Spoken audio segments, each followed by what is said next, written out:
ভাই বোন যখন একসাথে কথা বলে তখন আল্লাহ তাআলা বলেন এই সময়টাকে থামিয়ে দাও। আমি খুব অবাক হয়েছিলাম এই হাদিসটা শুনে। আচ্ছা, ভাই বোন কথা বললে ফেরেশতাদেরকে আল্লাহ কেন সময় থামিয়ে দেওয়ার কথা বললো? পরে যখন ডিটেইল জানলাম তখন খুব কষ্ট লাগলো। ডিটেইলটা ঠিক এরকম ছিল, ভাই বোনের সাথে এই পৃথিবীর পরে আর কখনোই দেখা হবে না।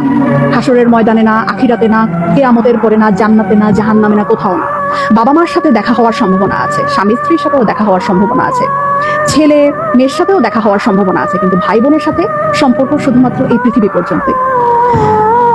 তখন এত খারাপ লাগলো ব্যাপারটা জেনে যে আমার যে বোন আছে অথবা আমার যে ভাই আছে তার সাথে আমার আর কখনোই দেখা হবে না এই পৃথিবীর পরে।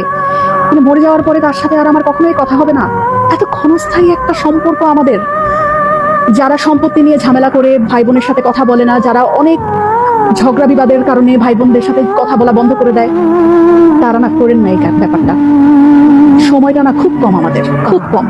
এত কম সময় নিয়ে আমরা পৃথিবীতে এসেছি এবং এই কম সময়ের মধ্যে আমরা আবার কলুষতা, আমরা আবার ঝগড়া বিবাদ এইরকম করে আমাদের এত কাছের এত আপন একটা মানুষ, একই পেটের মায়ের পেটের বোন, মায়ের পেটের ভাইয়ের সাথে কথা বলা বন্ধ করে দিলাম।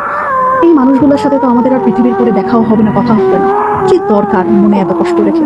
ভুলে যাই না সব, ভুলে যাই। অল্প একটু সময়ের ব্যবধান, তারপরে সব নাই, শেষ।